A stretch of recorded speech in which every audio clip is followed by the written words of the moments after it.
Okay, we good? Yeah, we're good. All right, I Okay. love it. John, it's wonderful to meet you, sir. Thank you for taking a minute out today. Nice to meet you. So let's begin our conversation before we get into your world by asking you this. 5 years ago, this pandemic threw everybody on its ear, changed the world. How did you survive the pandemic, and how has it changed the way that you approach things today? Well, it's interesting because I had some health issues. I had colon cancer 8 years ago, and that changed my perspective. I was 57. I'm 65 now, um, and I lost two really good friends to COVID. Um, and when I had gotten the cancer, that changes your perspective. You realize you're not going to be here forever. And then when I lost these two buddies, I started to say, "Hey, John, you have to do things in life and live your dream." And my daughter, I gotten married, and I started writing music as a result of my daughter getting married. I couldn't figure out what song I wanted to say to the father-daughter dance to, and I was taking piano lessons prior to even considering writing music, only to learn that I'm not a natural piano player. Um, so I took my 20 some odd lessons. But what came out of that was I had written some lyrics, and then I was doing like this hut and peck of a melody. And the next thing you knew, I had a full song minus the chords. And the piano instructor said, "What chord goes here? What chord?" And I knew because I have an ear for that stuff. And I wrote a song called "Not Just Any." Not just any girl, yeah, not just, and it's a very syrupy Barry Manilow type, wedding thing to thing to dance to your daughter to at the wedding. And I went in the studio and recorded it because I've always done some singing, and I recorded the song, and that started my songwriting career. Wow, that's wonderful. So there's so much that goes into what you're doing. I want to know if I put you in front of a bunch of 12-year-olds right now, it's career day, and the kid in the back of the room is like, "Hey, what do you do for a living?" How do you answer them? That's becoming challenging question. For years, I was in the moving and storage business, and then that really developed into quite a successful real estate. I flipped self-storage facilities and made a money that I would never imagine making in my life. I did very well with that, and now I say my avocation is making music, and I have an idea I have more than an idea for a play. But no, that's an evolving question, and at 65, I'm glad about that. Yeah. I'm reinventing myself, and it's fun, truly So fun. take me back to your childhood. Where were you born and raised, and what did you want to be when you were a kid? The book starts out with me moving into a development called Lefrak City in the Long Island Expressway in Queens, New York. And it starts out by saying, "Moving day was here," and yeah, that's a meaningful way to put it because I'm in the moving and storage business, and most people on Long Island know of my company. We've made our mark here in this industry. So uh, my childhood was riddled with alcoholism. Both my parents were very serious cases. Um, we lived prior to moving to Lefrak when and I moved in on right after I turned 8 years old. I was a kid. And prior to that, we lived in a building in Riverdale in the Bronx where they held the door open for you when you got into the back of the car. Lefrak was not that. It was a very middle class neighborhood. And then it became less than that. It became they let people on public assistance in, which was good because we became on public assistance. We got poor overnight. The alcoholism took hold of my parents, and the next thing you know, there were eviction notices on our door I was afraid to open my front door in the morning to see if there was another eviction notice because it was so embarrassing as a kid. So, we had a big fall from grace there. Lefrak was great in a lot of ways. Still friends with so many of the people that I grew up with there. I lived there from 8 to 15. But my childhood was riddled with cops and fighting and food stamps, child protective services visiting to see if I was being abused. Definitely neglected, never really abused. My parents were very good, bright people, but they had a problem, had a big problem, and they drank too much. We were dirt poor at some times there. Had holes in my sneakers. Used to flip baseball cards with my friends. I would take the leftovers that they were tossing away and when they weren't looking, and I would put them into my sneakers because they had holes in them. And there's something in my book that I wrote, Live a Little Better. Yeah. And Live a Little Better was the tagline for the Lefrak City development. It's right here. Um, and the photo is right there, Live a Little Better. That's the billboard that was on the LIE for decades, Yeah. the Long Island Expressway. Um, and that tagline became very important. I created my first job, and how I did that, unbeknownst to me that I was doing that at the time, I was 11, 12 years old, and I walked across the street to the grocery store. It was Wallbaum's grocery store, it was called. And I went into the parking lot and started helping women with their groceries out of the cart into the to their trunk into their car, and they would give me a quarter or maybe 50 cents. And then I saw how crowded the parking lot was, so I would corral the shopping carts and put them away to make cars be able to come in and out more quickly. And then there was a broom in the corner, and I picked up the broom and I was clean. And lo and behold, this big guy comes out and says to me after a few hours, he says, "What are you doing?" And I said, "I'm just trying to make some tip money here." And he wound up giving me $2. I created my first job. And I'm getting a little choked up now because it was a very powerful, meaningful thing. Yeah. I didn't even realize it. And I remember I went to the pizza place and I got pizza and didn't have to think about it. It was very empowering. And thus, this is how I put it in my book, began my relationship with money. And money was important. Money is important. You have to eat. And I Yeah. literally had to, 11, 12 years old, I had to do that to eat. So you're obviously successful. Who has been that inspiration that helped you through your childhood and to evolve into the person that you are today? I have two older sisters, and it's really hysterical. One's 3.5 years older than me. The other one's a little over 5 years older than me, 5.5 years older than me. And all three of us are so different when it comes to money. um, Sherry, the middle sister, the middle of the three of us, I'm the baby. Um, she always saved money, and she was an example. She worked like a son of a bee, and she was a waitress at 17. And Sherry saved money and wound up buying herself this beat up. It was, albeit it was beat up, but it was this red Barracuda. And she was 17, 18 years old. She wound up getting that for herself. So she was a role model very positively. Her and my brother-in-law, she married a guy who was very wise with money, and they were buying houses, and you should use this credit card because you get points on it. So early on, those two were very meaningful. And then when I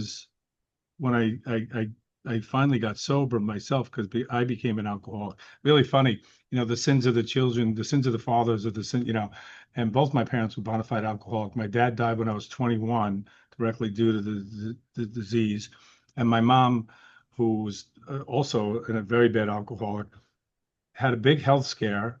And when I was 21, when my dad was dying, they were very happily divorced at that time, happily divorced. And she wound up getting, she stayed sober for 3 years, but she wound up getting sick. She got lung cancer. She smoked all the time. And she died a long, horrible, slow death as well. And my father did. They both died horrible deaths. And it was pour me, pour me, pour me a drink. And because it ruined their lives, it wasn't going to ruin mine, but it was getting a hold of me. And I was having car accident after car accident, issue after issue. Dropped out of college, didn't know what to do with myself, was a bartender. Really, it was a very lost puppy. And I was with the same girl. I met this girl on my 17th birthday on the steps of our high school. Her name is Amy. And I met this girl, and she stayed with me, which I joke around, which just goes to show how sick she was. I held her captive many years, and I called her. One day I came to. The clock said 6. The sky was a medium blue. I pulled back the blackened curtains, and I didn't know if it was AM or PM. Wow. Can you imagine that? Yeah. I was 26 years old, Yeah. and I did not know if it was AM or PM.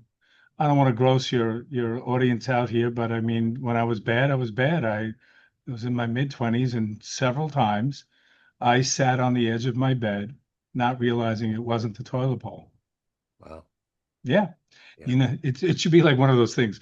You know, you have a problem when, Yeah. Right. Yeah. you know, and I went to my first AA meeting on March 31st, 1986. It's 39 and a half years ago, and I haven't had a drink since. Wow. I came home and back to the apartment, and my girlfriend, Amy, my wife now, was cooking dinner.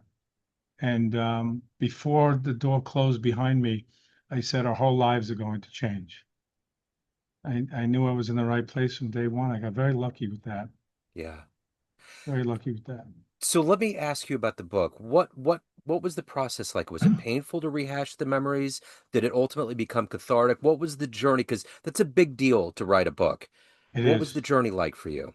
Well, I have ADD, so I knew I needed help. So I enlisted the help of a famous writer named Glenn Plaskin, who's written numerous memoirs of some very famous people. Tony Robbins is one of the people that he did a really good job with Tony's memoir, and a number of other people. He's met everybody in the world. I mean, Jackie Onassis, former president, current president, um, and I knew I needed help in doing that. Yes, it was cathartic. It was. I mean, I've been down those roads before in recovery, and and but so painful. I have the book is available now, starting September 2nd. You can pre-order it now on Amazon and Simon and Schuster and Barnes and Noble, anywhere where books are sold. Sounds corny, but yeah, you can order, or johnbyermusic.com. You can order it too. But anyway, so yeah, but I have some pre books. You know, they gave me the copies, a couple of copies, and I gave it to my sisters, and boy, they're obviously in the book, and they're like, oh my God, we had different perspectives, and this depressed me, and I've touched that pain, so it didn't really depress me. I've looked at that pain many times over and over again of some of the stuff that's in there. I did some crimes. I did some, I actually talk about losing my virginity. My daughter's 35 years old. She read the book and she goes, that's one lovely. I'm reading about how my father's losing his virginity.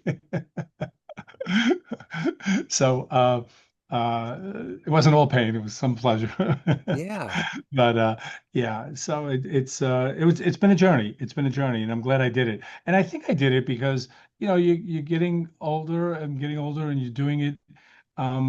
I had some illnesses, and you start thinking about legacy and things like that.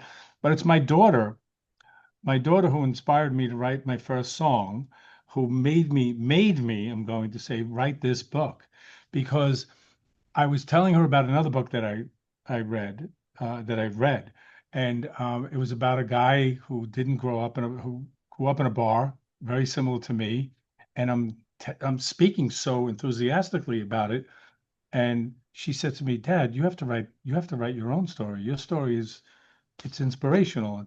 You've helped a lot of people, and you need to do this." And she badgered me for like 2 months. And then I got involved and met Glenn Plaskin, the co-author, and here we are. So I'm glad I you did it. yeah, you had talked a little bit before we got on about you have a child with special needs. Yes. My daughter's 35, Lauren, and my son Gregory is going to be 34 in November. Yeah, they're 20 months apart. And Gregory has autism. He is a very typical middle of the road functioning autistic person, and not very verbal. In the book, I talk about not having a great relationship with my alcoholic father, and I vowed that I would have a great relationship with my kids. And when you have a child with autism, profound, pretty, pretty solid autism, um, you get robbed of certain aspects of a typical relationship. You do. You don't talk about girls, you don't talk about college admissions, you don't talk about, oh, that pitch was, high and tight, from watching a Yankee game. It's very, very different. Yeah. Um, but I love my son, and he's amazing. He is smart in some ways. He surprises you. Um, I know you're so involved in the music world, and I will tell you one thing: he doesn't present any savant abilities, but he definitely has a little bit of strength in remembering songs and a little bit. Nothing off the charts, but pardon that pun, but nothing off the charts. But he did something when he was 10 years old. He's lying in the middle of our bed, and here he hardly speaks. And out of nowhere, he's got his little boy. He's got his hands crossed like this, his legs in the middle of our king size bed. And all of a sudden, he starts singing out of nowhere. I feel the earth move under my feet. And my wife and I turn around and go, what the? It was the strangest thing. That's But he likes awesome. to hear Bocelli and he loves to hear, he wants to hear Nacho Man, not Macho Man. He Yeah. calls it Nacho Man by the village people. Oh, yeah, yeah. Nice. I love it. But hasn't it enhanced the way that you view this reality? I know with my son Miles, which I had mentioned is on the spectrum, it just gives you a different perspective. And I understand what you're saying. There's things that you can't do. Like when I feel sometimes I'm on the outside looking in, like I'm looking into a fishbowl of things that I just won't experience. But you also get to see the world in a whole different way when you have that love and that adoration. Because Miles is one of my definite heroes. What he has to do just to do regular things that most other kids do is like 20 or 30 times different because he has to go through all these hoops. And you admire all of that. But you also, as a parent being involved, do you feel like you see the world and this reality and what we're doing in a different way? So, what delayed the printing of the book by about a month was that I didn't get permission. It took a while to get the permission to reprint a poem by Emily Pearl Kingsley, and it's called Welcome to Holland. Yeah. I don't know if any of your listeners or what you I know um, that one. Yeah. know that poem. Yeah. Yeah. And the poem talks about how you plan a trip all your life that you're going to Italy. And you're going to Italy and you can't wait for this trip and you've saved up for it and you're all excited about it and you bought the books and you're reading all about it and you get off the plane,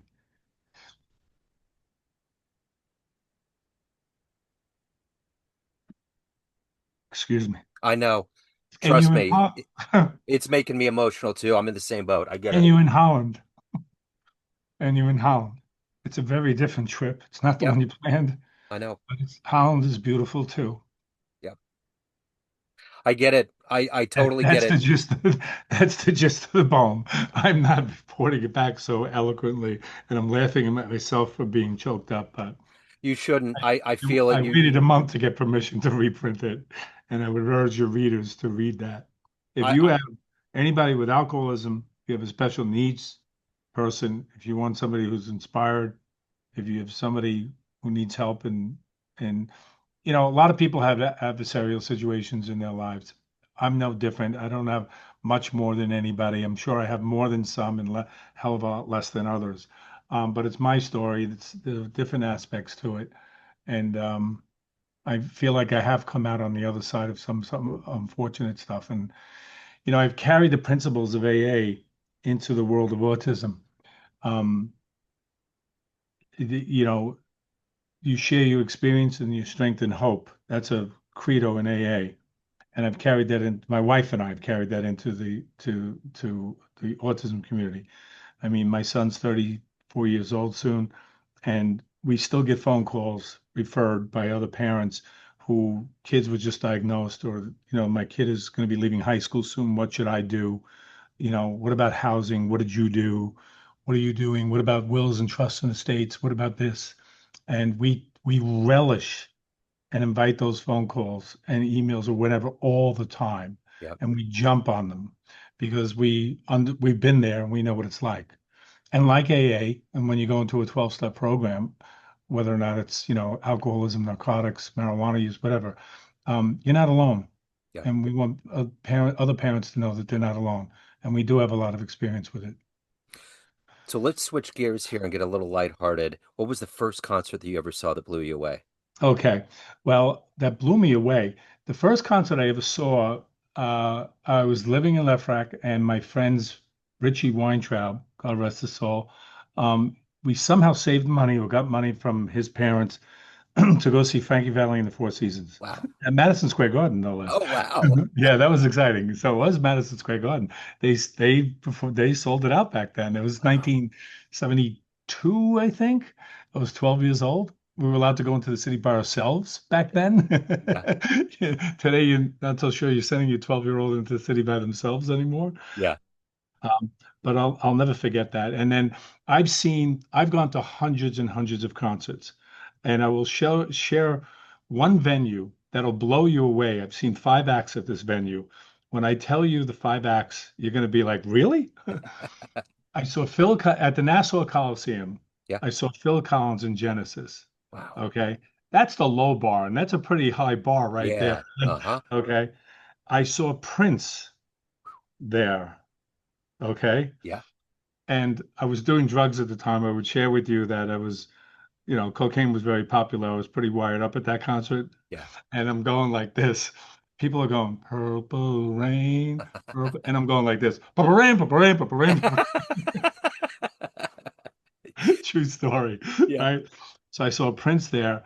I saw, and I'm going up in order here, Uh-huh. okay? Yeah. I saw Queen with Freddie Mercury Wow.